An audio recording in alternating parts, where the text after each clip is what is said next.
At a conference, the audience tends to be quite large. It could be 100, 200, or even 400 people. The more people there are, the more stressful it becomes. That's why out of all the possible contexts and situations, speaking at a conference is probably the most stressful. We often refer to stage fright when talking about speaking in public.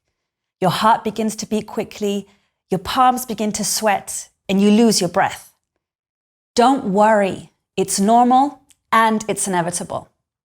All it is really is the fear of judgment. What is useful to understand is that this stress is ironically quite useful. The presence of stress reminds you that this speech is important to you and that you want to do a good job.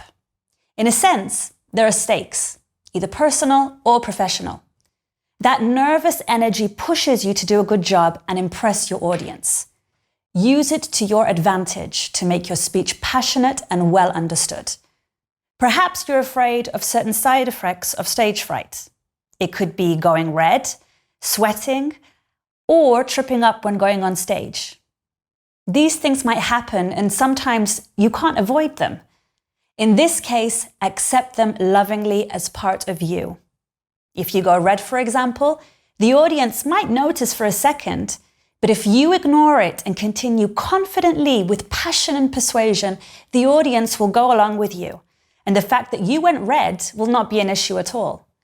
In any case, the best exercise to do before going on stage is breathe. Take long, deep breaths.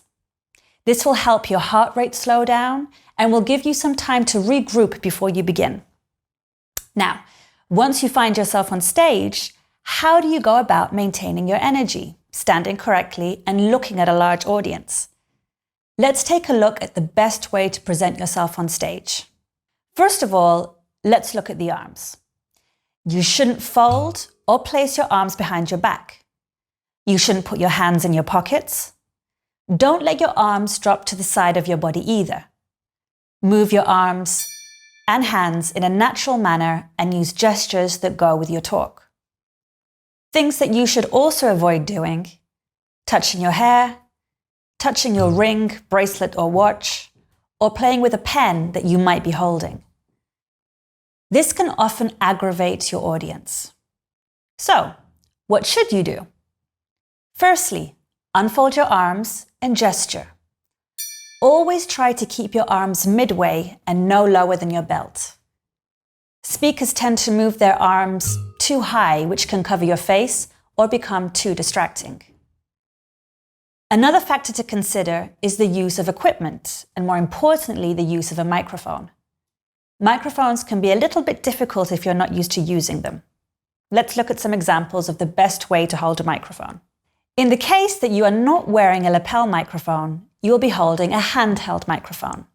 Firstly, you should hold the microphone with your whole hand and not just your fingers. Avoid covering the top, also, as that might interfere with the sound. Secondly, you should move the microphone closer to your face. Try to keep it about 1 centimeter from your chin. Keep in mind that the closer it is, the clearer the sound will be. With the best preparation in the world, we can sometimes find ourselves coping with the unexpected. So what do we do when that happens? Coping with a technical issue happens frequently. The best thing to do is to arrive at the location early, at least 45 minutes before. This will allow you to find the premises manager and find out what equipment you will have at your disposal, and to test the equipment, such as the microphone, so you feel more comfortable using it. If you will be using slides to go with your presentation, you will be able to discuss the use of a remote, for example. Another common phenomenon is the infamous memory lapse.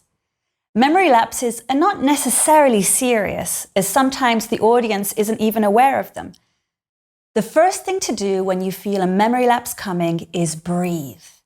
By taking a moment to breathe, it allows both you and the audience to regroup your thoughts. Keep in mind that the audience isn't willing you to fail. They're human, just like you.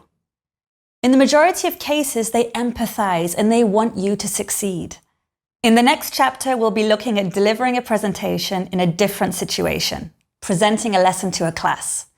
Let's have a look.